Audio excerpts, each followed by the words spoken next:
कश्यपी प्रकल्पग्रस्त नागरिकांचे आमरण उपोषण। कश्यपी प्रकल्प बाधित आदिवासी शेतकऱ्यांनी निवेदनाद्वारे कश्यपी प्रकल्प बाधित शेतकऱ्यांनी दिनांक 15 ऑगस्ट 2024 रोजी मागण्या मान्य न झाल्यास कश्यपी धरणात जलसमाधी आंदोलन करण्याबाबत सांगितले।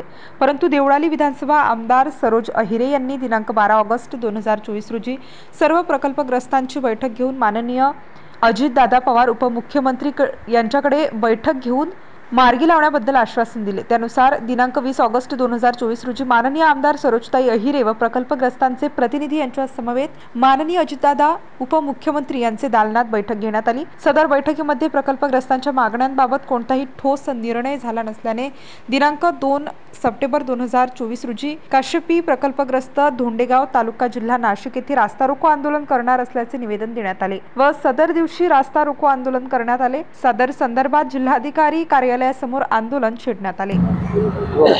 साहेब, आम्ही यासाठी इथं उपोषणाला बसलेलो आहे, कारण की 1993 मध्ये जेव्हा कश्यपी धरण बांधायला सुरुवात केली त्यावेळेस जेव्हा शांताराम बापू वावरे महापौर होते त्यांनी कश्यपी प्रकल्पग्रस्तांना आश्वासनं दिली की प्रत्येक कुटुंबातल्या एका व्यक्तीला नोकरीमध्ये समावेश करू आम्ही आणि पुनर्वसन करू, जे घर बाधित झाले त्याला आम्ही प्लॉट घेऊन घरकुलं देऊ हे सांगितलं आणि 30% पाणी आरक्षित पाहिजे हे पण आम्हाला सांगितलं होतं।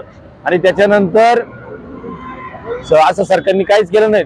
578 पैकी 60च लोकांना नोकरीत घेतलं, बाकीच्या लोकांनी करायचं काय?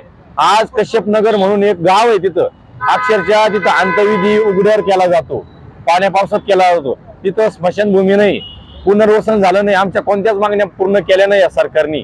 आमच्या प्रमुख मागण्या 30% पाणी आरक्षित, पुनर्वसन झालं पाहिजे व प्रत्येक कुटुंबातला एक व्यक्ती नोकरीला घेतला पाहिजे या आमच्या प्रमुख मागण्या आहेत। आमच्या मागण्या लवकर जर मान्य जर नाही केल्या 2 दिवसात तर आमच्यापैकी कोणी आत्मदहन केल्याशिवाय राहणार नाही। नाशिक।